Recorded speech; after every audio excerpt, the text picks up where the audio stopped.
Leonardo fez o impensável. Para salvar a mulher que amava, Juliana, depois de um acidente terrível, ele entregou uma parte de si. Um sacrifício que mudaria sua vida para sempre. Um ato de amor puro e incondicional. Mas a recompensa que ele recebeu foi o abandono. Juliana o trocou pelo dinheiro do homem que causou a desgraça de ambos, Ricardo Medeiros. Uma traição cruel, não acha? Uma ferida que parecia incurável. Meses depois, Leonardo decide confrontá-los. A cena, um restaurante de luxo, onde a hipocrisia de Juliana e Ricardo era quase palpável. O ar estava carregado de tensão, e cada palavra parecia ecoar. A voz de Juliana, cortante, rasgou o ambiente. "Não posso crer que você teve o desplante de vir até aqui." Leonardo, com uma serenidade que escondia um vulcão, apenas disse: "Eu só vim para conversar." Sua calma era um desafio. Juliana, então, soltou uma risada cruel. "Conversar o quê? Sobre como você agora é só metade de um homem?" O salão inteiro mergulhou em um silêncio constrangedor. Um silêncio que pesava como chumbo. Todos os olhos se voltaram para eles. A humilhação de Leonardo se tornou um espetáculo público, um palco para a crueldade alheia. Ricardo, ao lado dela, sorria com uma arrogância insuportável. "Escute sua ex-noiva, tenha bom senso", ele provocou, sua voz carregada de escárnio. Mas Leonardo não estava ali para ser humilhado. Ele estava ali para plantar uma semente, e essa semente era a verdade, uma verdade que germinaria e destruiria tudo. "Por falar em bom senso", ele começou com um olhar afiado, "ouvi um boato de que a estrutura do seu novo empreendimento, a Torre Medeiros, foi erguida com uma liga de aço inferior, uma pequena economia que pode sair muito cara sob estresse sísmico." O sorriso de Ricardo desmoronou, a máscara de confiança caindo por terra. Leonardo o havia atingido onde mais doía, em sua reputação e em seus negócios. O golpe foi certeiro. Ele detalhou a falha, a liga de aço errada, a catástrofe iminente. A gravidade da situação era inegável. Juliana olhava de um para o outro, sem entender. Uma confusão genuína em seu rosto. Ricardo estava pálido. A pequena vitória de Leonardo era visível em seu rosto. Como aquele homem que Juliana chamou de metade sabia de um detalhe tão técnico? A pergunta pairava no ar. Foi então que um senhor mais velho, de terno impecável, levantou-se de uma mesa ao fundo. Dr. Arantes, o cirurgião-chefe que salvou a vida de Juliana, aproximou-se. Seus passos eram firmes, sua presença imponente. Seus olhos, contudo, estavam cravados em Juliana. "Senhorita Campos, talvez não se recorde de mim. Meu nome é Arantes. Fui o cirurgião-chefe da equipe que salvou sua vida." Juliana ficou ainda mais lívida. O passado a alcançava. Dr. Arantes prosseguiu, sua voz projetada para que todo o restaurante ouvisse. "Seus ferimentos eram gravíssimos. Sua única chance era um autotransplante de tecido vascularizado. Precisávamos de um doador, alguém disposto a sacrificar uma quantidade imensa de tecido muscular e nervoso da parte inferior do corpo. Um sacrifício que, sabíamos, deixaria sequelas permanentes e irreversíveis no doador. Cada palavra era um martelo. Ele revelava a verdade nua e crua. Ele gesticulou para Leonardo com um respeito profundo. Este homem não hesitou por um único segundo. Ele assinou toda a papelada, enfrentou uma cirurgia de 12 horas, suportou uma recuperação brutal. Tudo para que você pudesse voltar a andar, para que você tivesse uma vida. O médico se inclinou um pouco, a voz baixando para um sussurro que ecoou no silêncio. "Então não, senhorita. Ele não é metade de um homem. Ele é o homem por inteiro que renunciou a uma parte de si para que você pudesse ser inteira outra vez." A revelação chocou a todos. Um garçom deixou uma bandeja cair. O barulho quebrou o silêncio tenso. O gerente do restaurante se aproximou, pedindo que Ricardo e Juliana se retirassem. Humilhados, eles se levantaram, seguidos por olhares de desprezo. A verdade havia sido revelada, mas essa foi apenas a primeira batalha. A guerra estava apenas começando. No dia seguinte, a guerra mudou de arena. Ricardo, com seu dinheiro e perversidade, lançou um ataque na internet. Manchetes cruéis, fotos antigas de Leonardo e Juliana com legendas maliciosas, espalhando veneno digital. Juliana, em um portal de celebridades, afirmava que Leonardo havia se tornado possessivo, que ela temia por sua segurança. Uma mentira perfeita que o condenava no tribunal da opinião pública, sem direito à defesa.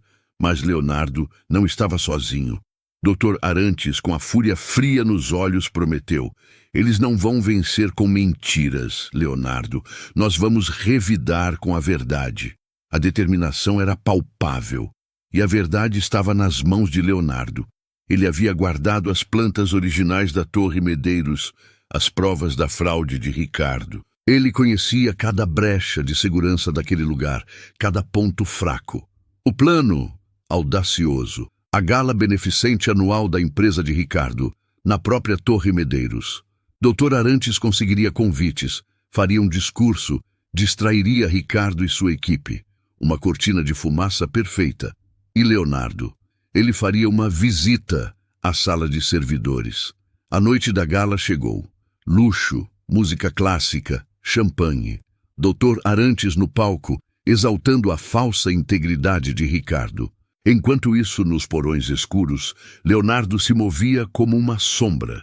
Cada passo era calculado. Ele usou um macacão de manutenção, consultou as plantas no celular, passou por câmeras inativas, forçou uma porta emperrada. Encontrou um duto de ventilação, um atalho que passava por cima do posto de segurança. O espaço era apertado, claustrofóbico. O som da festa, um eco abafado. Finalmente, ele emergiu em um corredor de serviço. À sua frente, a porta da sala do servidor. Ele digitou o código 1234, a senha patética de Ricardo. A porta se abriu, a vulnerabilidade exposta. A sala era gelada, fileiras de servidores piscavam. Leonardo foi direto ao terminal principal, o cofre digital de Ricardo. Inseriu o pendrive. Uma janela de transferência surgiu. Arquivos massivos, planilhas, e-mails criptografados, registros de contas em paraísos fiscais. A barra de progresso se arrastava. No salão, Dr. Arantes contava uma anedota interminável. Ricardo, imerso em sua vaidade, bebericava champanhe, completamente alheio ao que acontecia. No porão, a barra atingiu 99%. Leonardo prendeu a respiração. O coração batia forte. Transferência concluída. Ele puxou o dispositivo. No mesmo instante, passos firmes e rápidos no corredor. Um bip. Alguém passou um cartão de acesso. A maçaneta da porta começou a girar. Leonardo se atirou para trás, no vão escuro entre os servidores. Um instante antes da porta se abrir. Uma faixa de luz cortou a escuridão. Um segurança entrou, o facho da lanterna varrendo a sala. O perigo era iminente. Leonardo prendeu o fôlego. O feixe de luz dançou a centímetros de seu rosto. O rádio do guarda chiou. Distraído, ele deu uma última varrida superficial, saiu e fechou a porta. O clique da fechadura foi o som mais alto que Leonardo já tinha ouvido. Ele tinha a peçonha. Agora precisava injetá-la. O plano estava em curso. Deslizando pelos corredores de serviço, ele alcançou o corredor do mezanino, a pequena sala de controle audiovisual do evento. Um único técnico, jovem e entediado, monitorava as telas. Leonardo pegou seu rádio, sintonizou o canal da equipe do evento. Disfarçando a voz, ele falou: "Atenção, Dr. Arantes está pedindo um ajuste na iluminação do palco. Presença imediata necessária aqui nos bastidores." O técnico resmungou e saiu. Era a chance de Leonardo, a oportunidade perfeita. Ele entrou. A sala era pequena, quente. Na tela principal, a apresentação de slides do Dr. Arantes. Faltavam apenas 2 slides. Leonardo inseriu o pendrive. Ele não substituiu o arquivo.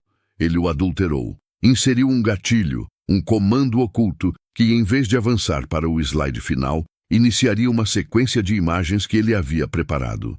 Em 30 segundos, estava feito. Ele removeu o pendrive e sumiu no corredor, segundos antes de o técnico retornar. A armadilha estava montada. De volta ao salão, Dr. Arantes atingia o clímax de seu discurso. A integridade de Ricardo Medeiros não é apenas uma palavra, é um alicerce. Ricardo sorria. Um sorriso de triunfo. Dr. Arantes olhou para o telão. E para nos mostrar a visão de futuro que essa integridade está construindo, vamos dar uma olhada no próximo slide. Ele apertou o botão. A imagem corporativa piscou. Por um segundo, o salão escureceu. Então, uma nova imagem surgiu. O momento da verdade. E não era um gráfico, era uma planilha. Linhas e mais linhas de números, transferências internacionais, anexo C, nomes de empresas de fachada em paraísos fiscais, valores de 6 dígitos. Um burburinho percorreu a multidão. Ricardo parou de sorrir. O pânico começava a tomar conta. Antes que pudesse reagir, a imagem mudou de novo. Um e-mail de Ricardo Medeiros para o diretor financeiro. Gavete o relatório do mestre de obras. O custo de um processo por acidente é inferior ao de substituir as vigas. Prossiga com o material de baixa qualidade. A prova irrefutável. O burburinho se transformou em suspiros de choque. Celulares se ergueram gravando. A tela mudou mais uma vez. Laudos de segurança adulterados. Extratos bancários de uma conta secreta.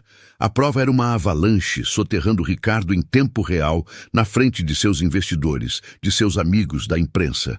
O pânico tomou seu rosto. Ele gritou: "Desliguem isso! Apaguem os telões agora!" Mas era tarde demais. A verdade estava livre e não havia como pará-la. No fundo do salão, misturado à equipe de serviço, Leonardo observava a ruína do homem que arruinou sua vida. Sem qualquer expressão, apenas assistindo à engrenagem do destino que ele mesmo colocara em movimento começar a girar. O caos se instalou. Os técnicos tentavam desesperadamente cortar o sinal, mas era inútil. O programa de Leonardo era um vírus, extratos bancários de uma conta secreta. A prova era uma avalanche, soterrando Ricardo em tempo real, na frente de seus investidores, de seus amigos, da imprensa. O pânico tomou seu rosto. Ele gritou: "Desliguem isso! Apaguem os telões agora!" Mas era tarde demais. A verdade estava livre e não havia como pará-la. No fundo do salão, misturado à equipe de serviço, Leonardo observava a ruína do homem que arruinou sua vida. Sem qualquer expressão, apenas assistindo à engrenagem do destino que ele mesmo colocara em movimento começar a girar. O caos se instalou. Os técnicos tentavam desesperadamente cortar o sinal, mas era inútil. O programa de Leonardo era um vírus, exibindo as provas em um loop infinito. Os telões se tornaram o atestado de óbito da reputação de Ricardo, um espetáculo de sua própria queda. Jornalistas avançaram como uma alcateia. As acusações são verdadeiras. Que relatório é esse sobre o aço? O senhor pretende renunciar? Ricardo tentou falar, gaguejou algo sobre um ataque hacker, mas sua voz foi engolida pelo pânico. Sua negação soava como uma confissão. Na primeira fila, Juliana estava paralisada. As câmeras se voltaram para ela, a noiva traidora, a cúmplice silenciosa. Os cochichos da elite ao seu redor já não eram de admiração, mas de puro desdém.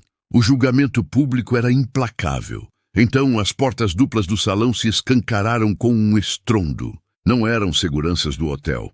Eram 4 homens e uma mulher em trajes sóbrios e escuros, policiais federais.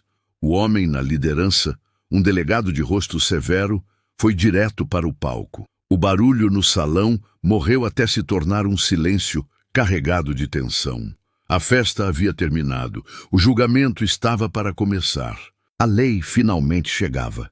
O delegado subiu os degraus, tomou o microfone da mão trêmula de Ricardo. "Boa noite a todos. Meu nome é Delegado Bastos." Ele se virou para Ricardo. "Ricardo Medeiros, em nome da República Federativa do Brasil e em virtude de um mandado expedido nesta tarde, o senhor está preso." Um suspiro coletivo varreu o salão. O delegado continuou. As acusações incluem fraude fiscal, evasão de divisas, lavagem de dinheiro e a mais séria, crime contra a segurança pública por usar deliberadamente materiais de construção inadequados, colocando em risco a vida de milhares de pessoas. A lista de crimes era extensa. Ele fez um sinal. 2 agentes subiram ao palco. Por ordem judicial, a partir deste momento, todos os seus bens pessoais e os ativos de suas empresas estão congelados. O império de Ricardo, erguido sobre mentiras, ruiu em 30 segundos. Os agentes seguraram os braços de Ricardo. O som metálico das algemas se fechando em seus pulsos ecoou pelo salão. Foi um som definitivo, o som da justiça, um fim merecido. Enquanto o levavam para fora do palco, um jornalista experiente gritou a pergunta que conectava todos os pontos. Delegado, é verdade que Ricardo Medeiros era o motorista e estava alcoolizado no acidente que quase matou Juliana Campos 1 ano atrás? O delegado não respondeu, mas o rosto de Ricardo disse tudo. Um último flash de câmera capturou seu olhar de puro pavor. A última mentira, a mais sórdida de todas, fora revelada. Ele não era apenas um criminoso de colarinho branco. Ele era o vilão desde o princípio. Juliana assistiu a tudo, petrificada, sua vida desmoronando junto com a dele. O castelo de cartas desabou. Essa história te deu um nó na garganta? Você já provou o gosto amargo de ter seu maior gesto de amor convertido em uma arma contra você? A injustiça pode ser avassaladora, mas a verdade sempre encontra um caminho. E a justiça, por mais que demore, muitas vezes chega de formas que jamais imaginamos. Ela se manifesta quando menos esperamos. Se essa história tocou você de alguma forma, compartilhe com alguém que possa estar precisando ouvir isso hoje. E não se esqueça de se inscrever no canal para não perder mais histórias incríveis como essa.